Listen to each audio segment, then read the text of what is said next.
এখন আমরা এগুলোকে ছিঁড়িয়ে দিই। পানি দিলে কিন্তু লন্ডভন্ড হয়ে যাবে। আমি আবার পানি বেশি দিয়েছিলাম, ফুড কালার একই যেটা আর বানানো যায়নি। আজকে আমি বানাবো লাড্ডু। প্রথমে আমরা 3 কাপ বেসন আর 1 কাপ পানি দিয়ে বানিয়ে ব্যাটার তৈরি করেছি। এখন আমরা একটা পাতলা মিক্সার দিয়ে এটা এখন গুলিয়ে নিই। একটু এই প্যানের মধ্যে হালকা তেল দিয়ে ভেজে নেব। তেলটা গরম হলে আমরা একটু একটু করে ব্যাটারটা দিয়ে দেব।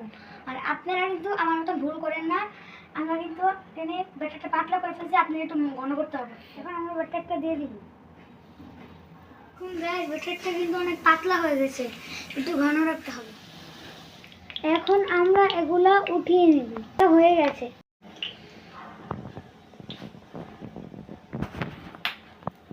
এগুলো কিন্তু বেশি ভাজতে যাবেন না, আমরা সবগুলো লাড্ডুর জন্য বেছে নেব। এগুলো বেশি ভাজলে লাড্ডু শক্ত হয়ে যাবে। এখন আমি ব্লেন্ড করে নেব। করার পরে এগুলো একটু গুঁড়ো গুঁড়ো হবে। আমরা এগুলোকে ছিঁড়িয়ে দেব।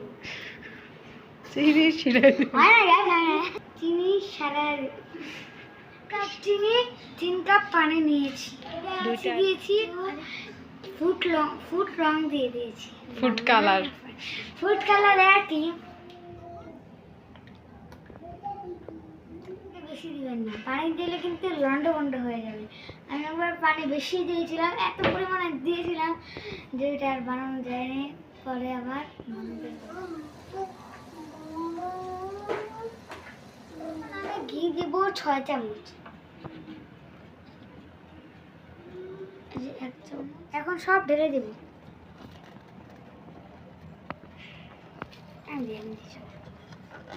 আস্তে আস্তে আস্তে আস্তে, হ্যাঁ।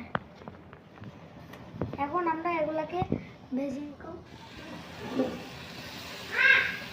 আমাদের লাড্ডু হয়ে গেছে। এখন আমরা লাড্ডু গোল গোল করে ধুয়ে হাত মুছে হাতের ভিতরে ঘি লাগিয়ে দিই।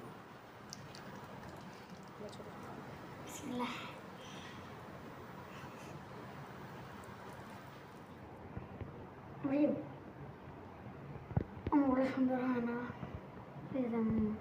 করো না ভিডিও করো না।